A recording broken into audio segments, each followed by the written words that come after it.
Welcome to another episode of Progress, Potential, and Possibilities, discussions with fascinating people designing a better tomorrow for all of us. I'm your host, Ira Pastor. Welcome, everybody, again to another episode of the show, bringing another really fascinating guest today involved in science and technology, creating a better tomorrow.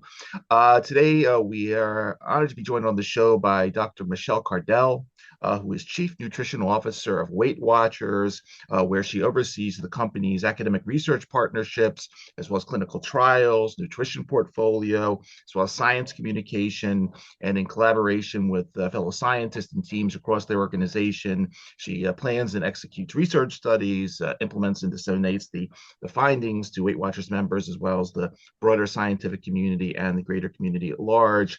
And she also leads the company's nutrition point of view using the latest nutrition science and works across the organization to translate evidence into good member content programs and other services. Dr. Cardel is an obesity and nutrition scientist, as well as a registered dietitian with a focus on the development and implementation of evidence-based healthy lifestyle strategies for both adults and children, particularly those from medically underserved backgrounds. Before joining Weight Watchers, Dr. Cardel was an assistant professor at the University of Florida College of Medicine. She was also founder and director of University of Florida Obesity Research Alliance and associate director for the Center for Integrative Cardiovascular Metabolic Diseases. She holds a PhD in nutrition sciences and a master's degree in clinical nutrition from University of Alabama in Birmingham, bachelor's degree in biological sciences from Florida State University, and also holds specialized training in motivational interviewing, acceptance and commitment therapy, implementation science, which we recently talked about on the show, and is a very dedicated advocate for diversity, equity, and inclusion. Extensively published, extensively honored. Honored to have her on the show. A lot to get into today. Dr. Michelle Cardel, thank you so much for taking the time to come on the show. Thanks for having me. I'm so excited to be here. Yeah, and I'm excited to have you. I look forward to everything we're going to be talking about today, and it's going to be a wide-ranging conversation.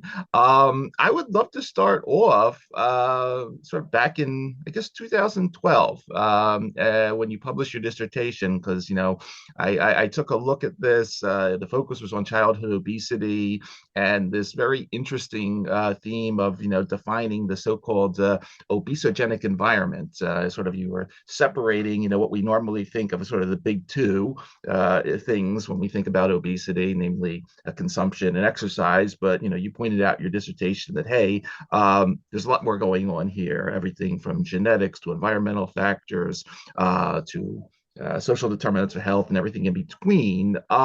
Take us back, if you would, to 2012. Talk a little bit about, how this set of topics became the focus of your dissertation.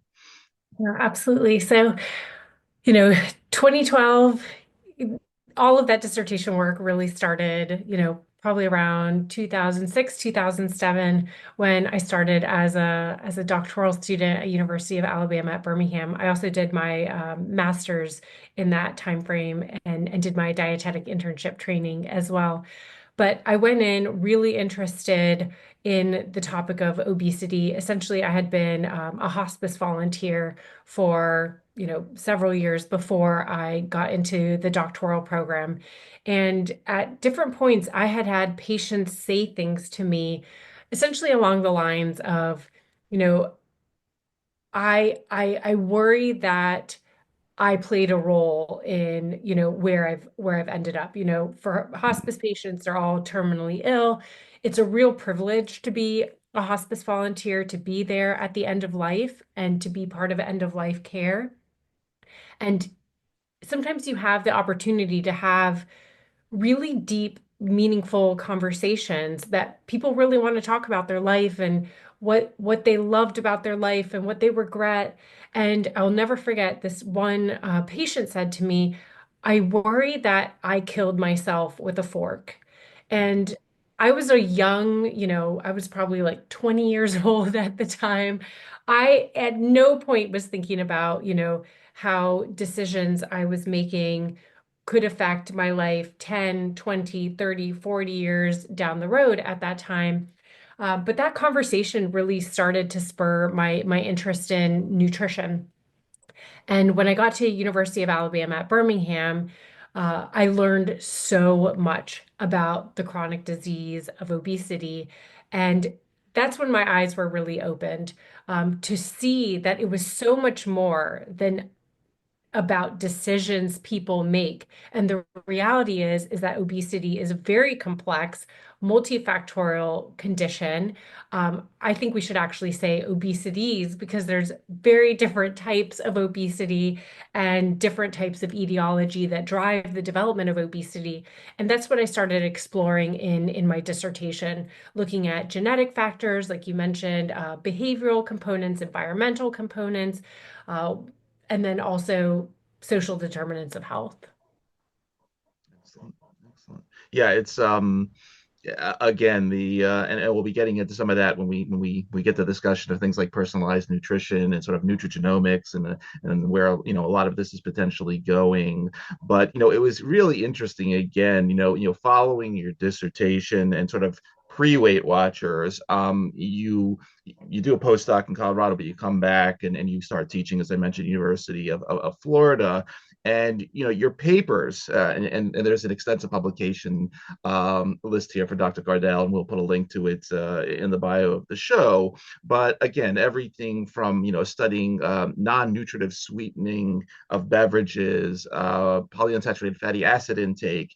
You were involved in very early sort of development of some of the smart apps for type 2 diabetes and obesity. And then a really interesting paper, and I'd like to talk to this because we just did a show a couple of weeks ago with the head of the American Psychological Association on this principle of implementation science. You have a really fascinating paper in there on so-called biobehavioral approaches to prevention and treatment.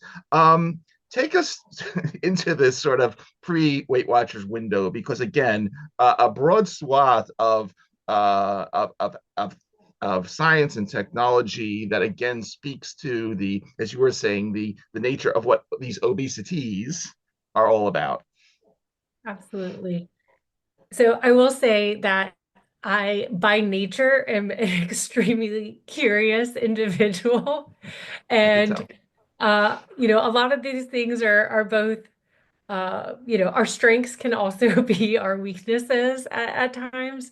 And one of the some of the feedback that I consistently got, particularly early in my career, was you need to focus on one topic area. But as you can see from my CV, I really Yeah. struggled with that because there were so many different things that were interesting to me. And I really wanted to learn more about the etiology of obesity. How did certain people have increased risk for developing obesity?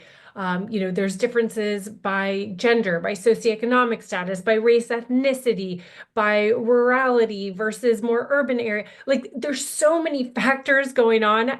How could you not want to deep dive and to really try and have an understanding of the complexity that's going on there, and that required exploring different areas.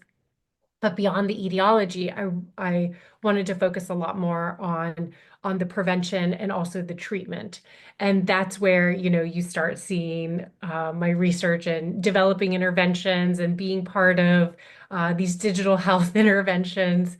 Um, but yes, you are spot on that there's all kinds of stuff going on there. But um, my mentors, I've been very fortunate in my career to have exceptional mentoring support along the way. And though I do think that there was something to that feedback that I was getting, to try and focus more, when I look back over the course of my career, I think one of the reasons why I've enjoyed it so much and it's never felt like work is because I was learning new things every day, and pushing the boundaries of what I understood and where could we have the biggest impact. And that's been really fulfilling from a career perspective. And Mhm. hopefully from an impact, to the communities we want to serve perspective. Absolutely. And I don't want to say I had a favorite paper of yours when I was going through them, but we are a Disney family, and the one where you talked about the how to eat healthy at Disney was really cool. So I just have to across our I shared that with my kids too because they're, Oh, you I know, love that. they would say, "Dad, why do you always eat salads at Disney?" But it's whatever. We'll talk about that one offline. But yeah, let's talk about the organization a bit and just reintroduce Weight Watchers to our audience. I mean, so I guess it is known, obviously, going back several decades as a an organization with quite a comprehensive diet program system. Obviously, the organization has evolved into to much more than that, and including a recent rebranding in health and wellness. My wife, we have three kids, and after each one of them, you can use the Weight Watchers system to drop substantial amount of weight, and so program worked great for her. She loves it. Talk a little bit about the organization and sort of what it is in 2025, and then we'll go deep into some of the different the verticals in terms of the science and technology you're working on. Well, first off, I love to hear that your wife used it, loved it, it worked for her. That's always heartwarming to hear. The We are a weight management company. We have expanded. We have our trademark, kind of points program, our behavioral program, but we've also expanded well beyond that too. So, in addition to our trademark points program, we also have a program that's tailored for folks living with diabetes. Mm-hmm. Now, with the onset of GLP-1 medications like Ozempic, Wegovy, Zepbound, this has totally shifted the weight management and obesity landscape. And as the science has evolved, we evolve with it. For over 60 years, Weight Watchers has been a science-based, science-backed organization. And with the advent of these medications, we saw, wow, these medications are highly effective for people living with obesity. And they're a tool, just like our points program, our behavioral program is a tool. The medications are a tool. They're evidence-based. People tend to think these are new, quote unquote, medications. But the reality is the first medication in that GLP-1 class was FDA approved back in 2005. Yeah. So at this point, we now have decades of data and research on safety and efficacy of this class of medications. And, as a science team, we felt very strongly that, the science has changed Yeah. and we need to evolve with it. And with that meant going after, this new opportunity for our members. It's always been our goal to provide the best care possible for our members and our patients. And with these advances, that started to include GLP-1 medications.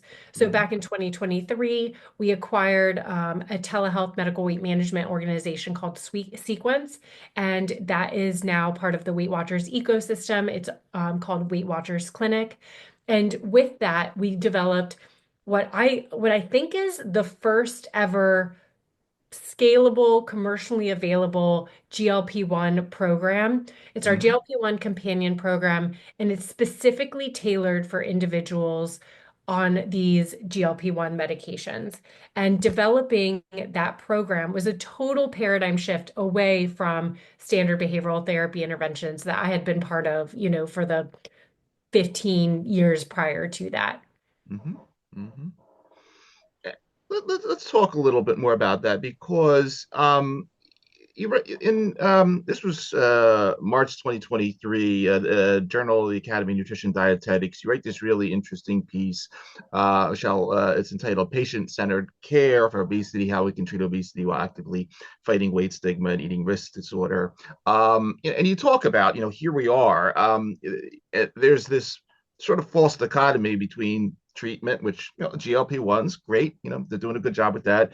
But there's the whole prevention side. And I sort of made the analogy, I spent a lot of time on the show talking to people, say, in the oncology space. And, it's a similar thing that, just because we have this amazing world of immuno-oncology doesn't mean all the other stuff, surgery and radiation and all the other types of chemotherapies and so forth, are not needed anymore. It's changed our understanding that cancer is not just a genetic disease, it's epigenetic, it's the immune system, it's the exposome, very similar parallels. Talk a little bit about this and some of what you see in terms of how, because you're, as an organization, you still have to balance both. I mean, you not say, hey, the GLP-1 doesn't take care of everything. Great, it makes trillions of dollars for Novo and Lilly, but we still have many issues, whether it's obesity, type 2 diabetes, and so forth, to deal with on a large scale in this country and globally. Say a few words about this paper and a little bit about this balance, if you would. Yeah, so what we approached in that paper, I was seeing a lot in um, scientific discourse, but also in the broader media, this idea that we had to pick. We were being presented with this false dichotomy of being able to treat or obesity or prevent eating disorders and fight against weight bias and stigma. And myself and the many co-authors on that paper felt very strongly that this wasn't how it had to be. We can provide evidence-based care and treatment that's based in respect and compassion and done so through patient-centered care and communication while also fighting this very pervasive problem of weight bias and stigma and discrimination, but also being diligent in our efforts to, fight against eating disorders. Eating disorders are, you know, very detrimental to patients and patient health, their physical health, their mental health. But the narrative at the time was really like you had to pick a side. You were either pro obesity or pro preventing eating disorders. And I just thought that was an unequivocally false choice. Mm-hmm. And the advance of GLP-1 medications, I think, has really highlighted that when given this evidence-based care, we're seeing not only weight bias internalization go down, patients are telling us, holy cow, I for all these years, these decades that I have been trying to lose weight, I thought it was me. I thought it was a moral failing. And then they get on these medications, and for the first time in their life, the food noise is reduced. And patients will say things to us like, holy cow, is this what lean people go around the world feeling like? Like they're not thinking about food, you know, 50 seconds out of every minute, every single day. And, so for a lot of patients, it was like like something clicked for them to see it was my biology. It was like a Bambi is your willpower and King Kong is your biology. And you're every single day you're engaging in this like epic battle. And of course, it was really, really challenging. And so when the GLP-1 medications come in, they address those biological drivers of obesity. They quiet that food noise. And for the first time, many patients are able to actually implement those healthy related behaviors that they've been working on most of the time for decades. Um, Continuing along that line of thought, one, we think of sort of this triad, I call it, of obesity, and then obviously the cardiovascular and diabetes connection, I guess what we term metabolic syndrome or prediabetes, whatever you want to call it. Um, but clearly, and again, I've hosted the Novo folks on the show. They have, their own big plan and sort of what's called transformational prevention in terms. Okay, after we deal with those three, there's literally a couple hundred other diseases that are related to obesity. I noticed, some work that you've done. You've been involved in, for instance, some weight loss studies in terms of studying neurocognition and hippocampal volume, and obviously the whole area of cognitive decline and dementia has been extremely hot topic for us, just because we've not been doing very well with it, and we know what's coming over the next couple of decades. What are, talk a little bit about sort of the chronic diseases beyond, that triad, how you think about them, what type of work you would like to see, on both the prevention and treatment side, as it pertains to ultimately how obesity or overweight can prevent and really reduce the potential of some of these major degenerative disorders that we don't really have a lot of great solutions for on the drug side, let's say. Yeah. Before we go into the neurodegenerative disorders piece, I do want to touch on some other components that we're Sure, seeing with please. these medications. So, for example, we're already seeing that folks on these medications are decreasing addiction-like behaviors. We published a paper in JAMA Network Open looking at over 14,000 patients in WeightWatchers Clinic, where we assessed their drinking habits at baseline before they started on these medications, and then assessed them on average about 6 months later. And about half of the patients had reported declines in their alcohol consumption. And Mm, those who were heavy drinkers at baseline were about 19 times more likely to reduce their alcohol consumption relative to light drinkers at baseline. And those who were moderate drinkers were about 6 times more likely to reduce their alcohol consumption. So I think this highlights that, these medications are going far beyond just addressing glycemic control and weight management. They're really changing our brain's chemistry, and they're changing people's behaviors. Similarly, a lot of folks living with obesity have disordered eating behaviors, particularly, binge eating disorder and that type of thing. In our data, we're seeing significant improvements in eating disorder pathology for individuals who are on these medications and combining it with our behavioral program that's tailored for folks on GLP-1 medications.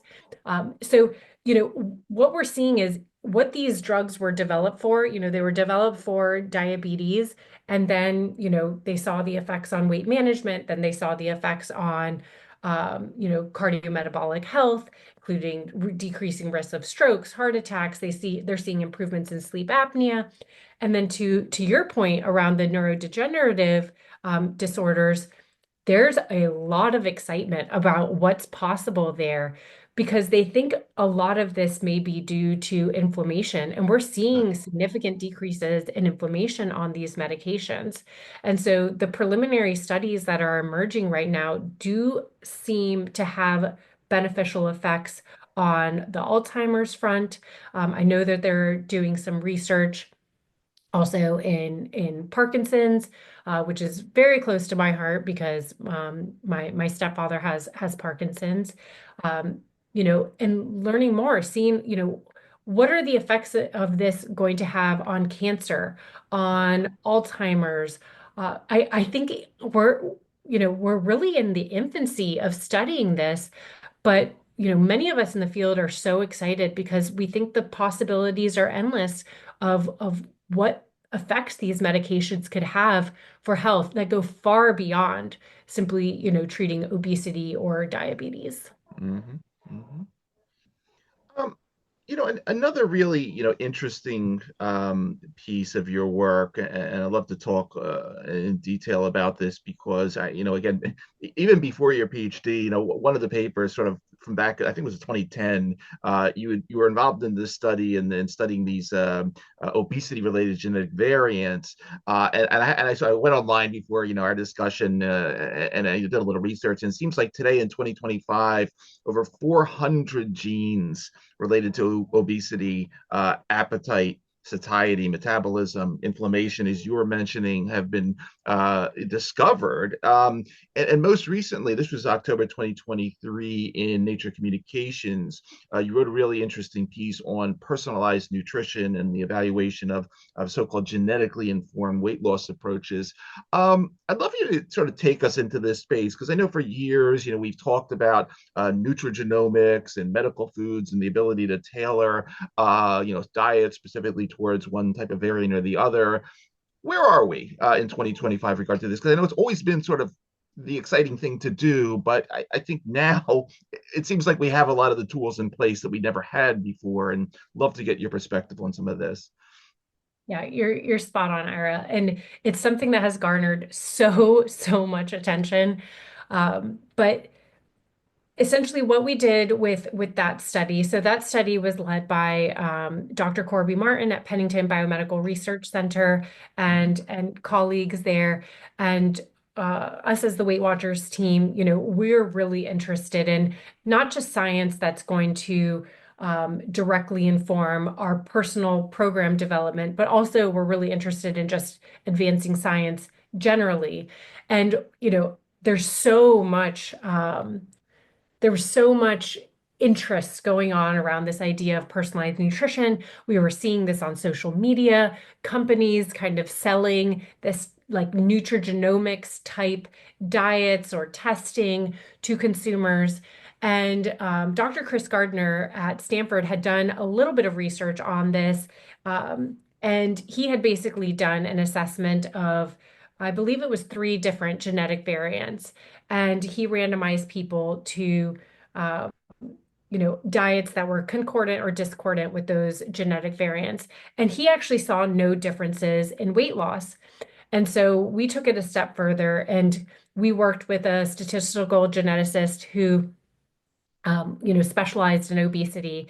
And he identified 10 different genetic variants that were responsible for being, either carb responder or fat responder. And so we took those genetic variants and determined, whether people were fat responders or carb responders. And then within each of those groups, we randomized them to either a gene concordant diet. So if they were a fat responder, they got, a higher fat diet, or a carb responder, and then they got randomized to either a higher fat diet or a higher carb diet. And what we saw was there was no differences in weight loss, whether folks had a diet that matched their genotype versus those who had a diet that didn't match their genotype. And so all this to say is where we are as a field right now. I think it's too early to be saying that we can do kind of this nutrigenomics type, you know, testing or specialized diets. It's not to say we won't get there. Like you mentioned, there's over 400 genetic profiles that have been identified that play a role in lipid metabolism and where we store our body fat and appetite and all these things. So I think we could get there. But anyone who's trying to sell you something right now, it's chances are it's just a bunch of baloney. I would save your money on anything that's related to nutrigenomics at this point. We'll wait a little longer on it, but nonetheless, it's still kind of interesting topic. I was sort of involved in it a couple careers ago, tangentially, but it's nonetheless, it's interesting to see how sort of again the pieces of it have evolved. So hopefully we'll get there in the coming years. But I do appreciate your insight on that one, Michelle. And hopefully, Um, the NIH has been putting a ton of oh yeah, resources into this precision medicine and precision nutrition initiative. Dr. Holly Nicastro at the NIH is sure. leading some exceptional efforts in that area. So, who knows? Who knows what's going to be, coming out in the next 6 months, year, 5 years. I'm really excited for the potential there. Yeah, me too. Me too. Um, let's talk a little bit more about some of these specific obesities that you mentioned. One area that I know you're quite passionate about is women's health. Across life stage, obesity. Again, when we look at women's health. Many different types of complications, conditions, obviously everything from stigma and self-esteem at a young age, pregnancy risk, infertility, preeclampsia, polycystic ovary syndrome. So again, a very unique type of obesity, and require with different requirements, different interventions, and so forth. Take us into this area because I know again you're very passionate about it, and some of your vision here of where we're going, where we should be focused, and so forth. I think you nailed it. You identified so many different areas where we need to be focusing, more on women's health. And thankfully, over the last, 5 to 10 years, we have seen a shift to prioritizing more on women's health and women's research. There's so much opportunity right now to do more research, particularly related to, I think, the postpartum time, but also menopause. Menopause is something that used to be such a taboo topic. It was just something that, people didn't speak about. But now, women are, really taking the lead on normalizing this conversation. And I had the privilege of leading a pilot that we did in collaboration between Weight Watchers and Peoplehood in for women experiencing menopause. And essentially what it was a 6-week pilot, and we brought together women in perimenopause or in postmenopause.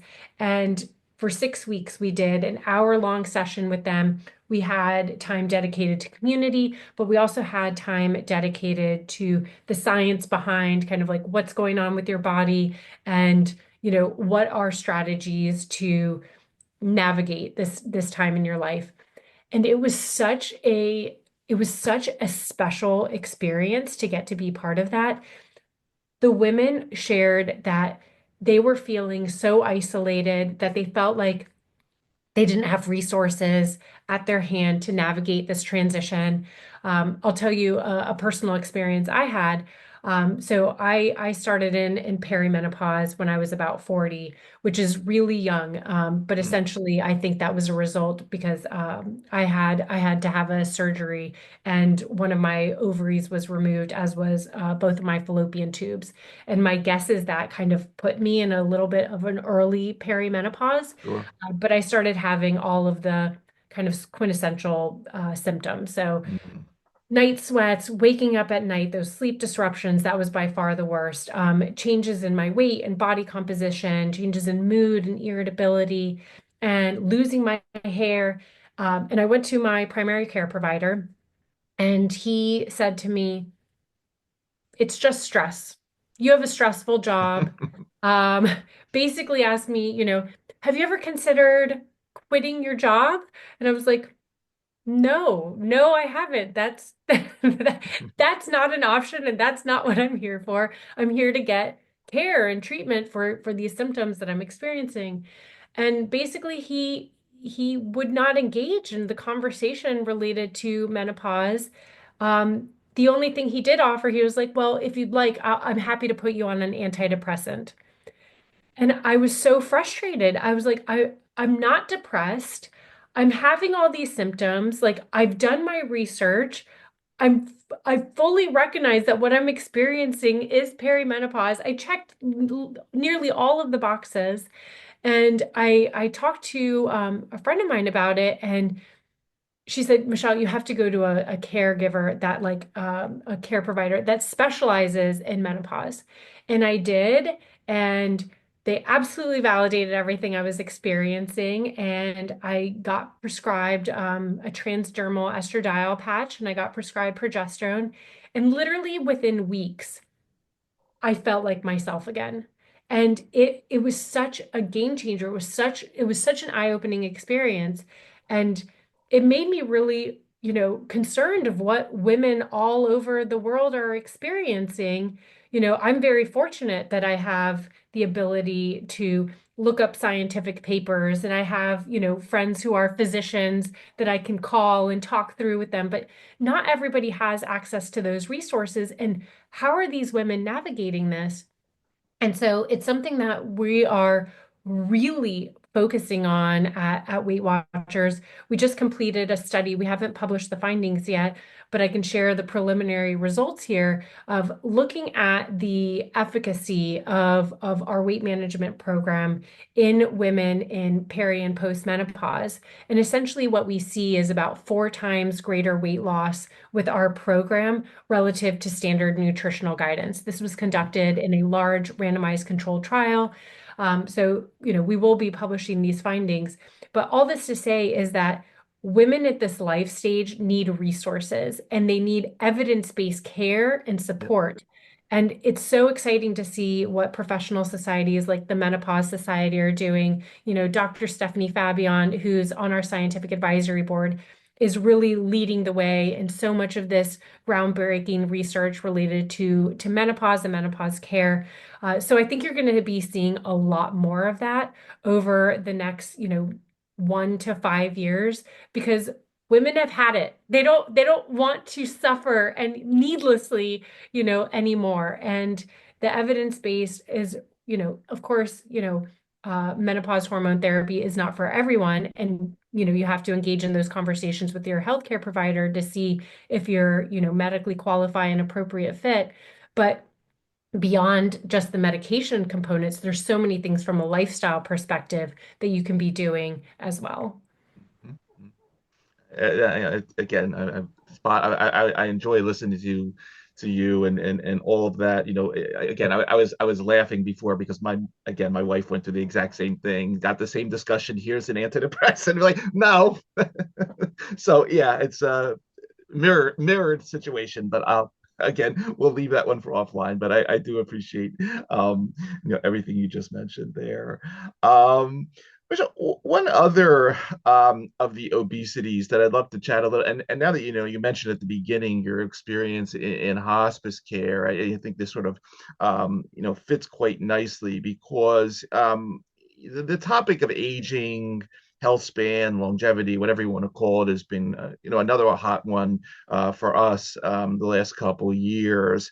And again, in later age, the elderly present very unique challenges. And I went through the whole palliative and into hospice care scenario with my father-in-law last year, and there was this odd balance that sarcopenia, but there's this other thing, sarcopenic obesity, where you want to lose weight, but because there's not enough muscle, there's a lot of issues. I'll just leave it at that because I don't want to talk out of frame here. But again, insights here, what you've experienced, because again, this is a growing, a very large part of our population, which is going to continue to grow, demographics shifting entirely, unique challenges in the elderly population that you can talk about.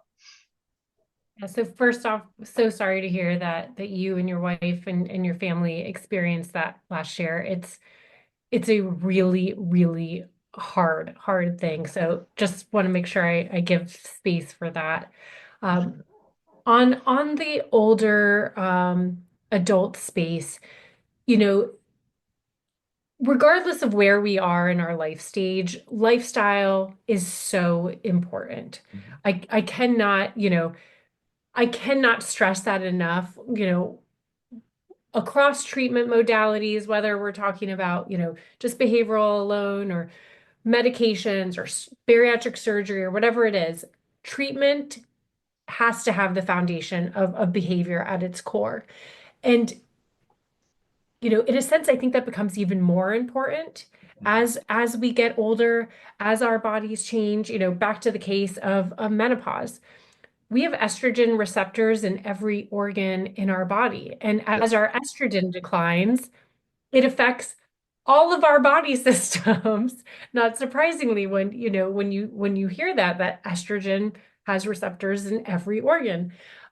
So as we age, I think we have to even focus more on the lifestyle piece, and that includes the nutrition components, of course, the physical activity, particularly the increased focus on weight-bearing exercises and resistance training, but also thinking about things more holistically, prioritizing that restorative sleep, engaging in, stress management techniques, really thinking about what can I do to, you mentioned this already, of increasing my health span. No longer, it's really interesting as you get older, and now that I'm in my 40s, I've experienced this myself. You tend to have this shift away from thinking about the aesthetic components of why you're doing what you're doing to really more thinking about functional health. And you get to this point where you're like, I want to engage in behaviors that are essentially going to keep me mobile, healthy, out of a nursing home. You know, I want my life to include activity and thinking about quality of life and health span like over the long term. Not only do I want to be healthy for my kids, I want to be healthy for my grandkids. I want to be active with them. My husband's from Alaska, and hiking is a really important piece of our life. And one of my main motivators is thinking, I want to be able to hike the mountains in Alaska with my grandkids one day. I want to Hmm. be able to show them that beauty, that special place.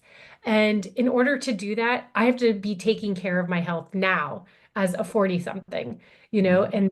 and that hyper focus on um, the physical activity, the sleep, the stress management, the nutrition, all of that has to come together to to really optimize your health and well-being as we get older. Absolutely. Absolutely. Um, Michelle, we've talked about women's health. We talked about you mentioned medically underserved folks in certain backgrounds, obviously DEI, as it pertains to some of these areas. I also noticed that you've written several papers in the last couple of years on DEI and women in STEM. Could you say a couple words about that? Because I know this is sort of tangential to what we're talking about, but nonetheless, actually, there's a paper in here on sort of expanding the portfolio, let's say, of types of researchers and backgrounds involved in obesity and diabetes and so forth research. But say a couple words about why you wrote these papers, because they're again, it's just another interesting part of your story and journey here.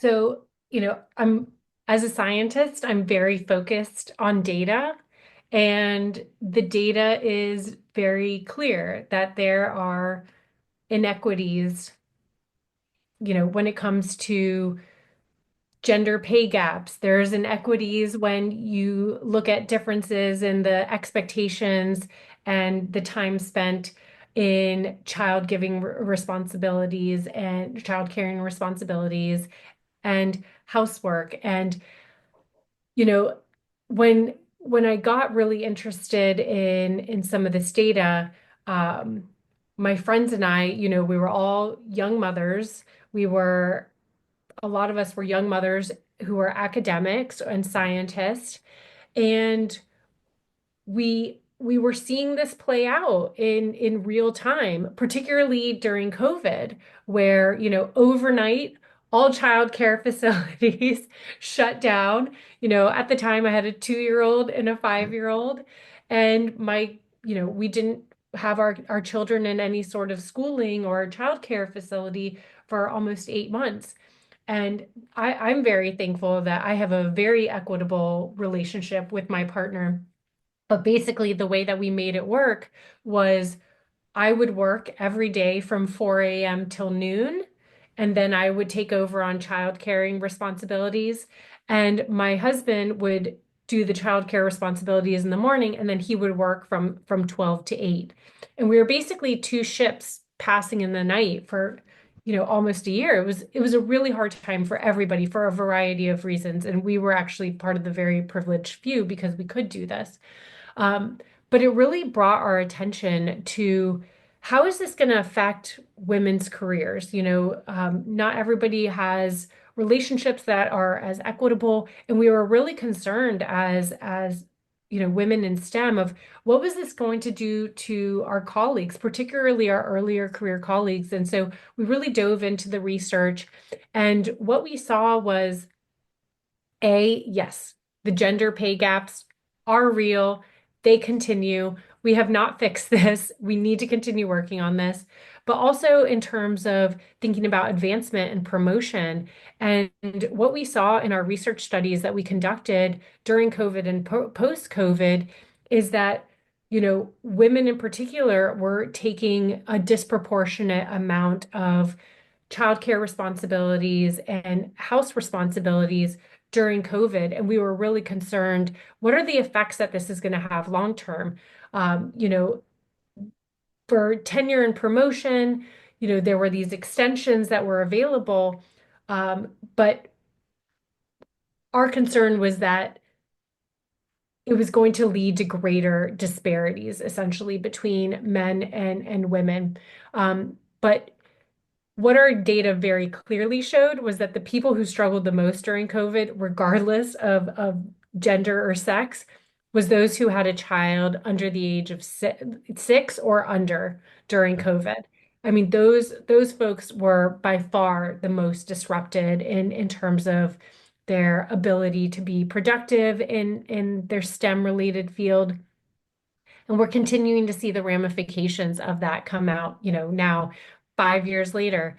And I do think that we need to continue our efforts, especially measuring the data. If we don't measure something, we don't know where we're at with it, and we don't know, what needs to be changed. So, at a time where DEI has unfortunately become politicized, I personally don't see equity as something that should be a political topic. Don't we want equitable opportunity for all people, regardless of their gender or their race, ethnicity, or whatever it is.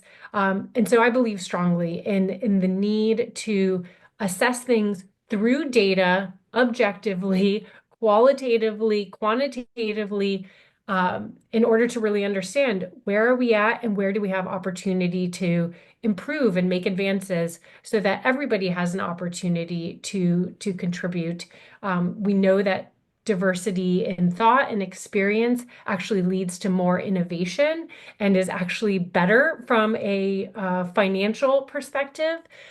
So I think continuing those efforts is going to be important, and I'm very proud that Weight Watchers is committed to diversity, equity, and inclusion, and continues to be, despite what's going on in the political climate right now. Mm-hmm. Excellent. Excellent. Um, Michelle, what's coming up? I mean, what should we be on the lookout for in terms of you, in terms of the organization, other public-facing initiatives, conferences, talks, anything that I missed while we have you today that you want to talk about, please? Sure. Well, we have tons of really exciting data coming out. I'll be presenting some of this data in the next several months at the American Society for Nutrition Conference, the American Diabetes Association Conference, the International Association for Food and Nutrition Science. That's going to be at the National Academies in DC in June, and then also in November at Obesity Week. It's it's a really exciting time in the field. Like I mentioned, our data on GLP-1s is really in its infancy, and we're kind of at the forefront of being able to see what's happening from a real world evidence perspective. We just got our data back on our 18 and 24-month outcomes for folks on anti-obesity medications. And what we're seeing is, you know, folks are losing a tremendous amount of body weight on average at that, 12-month and 24-month period. Patients at Weight Watchers Clinic are losing over 21% of their body weight on GLP-1 medications and maintaining that at the 2-year follow-up mark. Now we're diving a lot deeper into beyond just the weight loss efficacy. We're seeing improvements in cardiometabolic risk factors like blood pressure. Really exciting in a study that we did in over 3,000 Weight Watchers patients who came with hypertension at baseline. 84% of them by month 6, their high blood pressure had resolved and they had normal blood pressure, and it was up to 87% by that 12-year mark. We're also looking at changes in diet quality and physical activity, in quality of life, in all of these kind of like psychosocial domains for patients on GLP-1 medications. And across the board, it's so exciting to see. We're seeing when patients combine the Weight Watchers GLP-1 companion program with a medication like semaglutide or tirzepatide, we are seeing huge improvements in overall dietary patterns. which really speaks to the need for these medications to be paired with an evidence-based comprehensive lifestyle program. So stay tuned. Lots of great research that's coming out that we'll be sharing out at these conferences and beyond. But yeah, it's a really exciting time in the field, and I feel really privileged and fortunate to get to be a part of that. Yeah. No, it's very impressive, and it's nice to see again how the arc of your career has gone, and then obviously simultaneously with the evolution of the Weight Watchers organization. Clearly, it's a perfect match. I'm glad you're there, and continuing to lead these programs, and again to see treatment and prevention come together. It's sort of a holy grail that I'd like to see in more therapeutic areas. So it's a very elegant approach that you've taken there. So, bravo on that. Again, for everybody that is going to be listening to this episode across the various podcast networks, or who will be watching on our YouTube channel, again, you've been spending time with Dr. Michelle Cardel, Chief Nutrition Officer at Weight Watchers. Michelle, I want to thank you again for taking the time out of your schedule to come talk to us for a little while about what you're up to, about what you've been doing throughout your career. Thank you for everything you're doing in terms of moving this area forward. And as we like to say on our show, thanks for helping to create a better tomorrow for millions of patients and potential patients out there via what you're doing. Really an awesome story, and I look forward to continuing to follow you. Yeah, and thank you so much for the service that you do through this podcast and the way you just deep dive into the science and into the research and into the history of all the folks that you have on your podcast. It's a really different and unique twist on the podcast experience. It's very refreshing. So thank you, because I know it takes a lot of time and prep work to do everything you do. So very much appreciate your service, and thank you for having me today. Thanks so much. It was really great having you.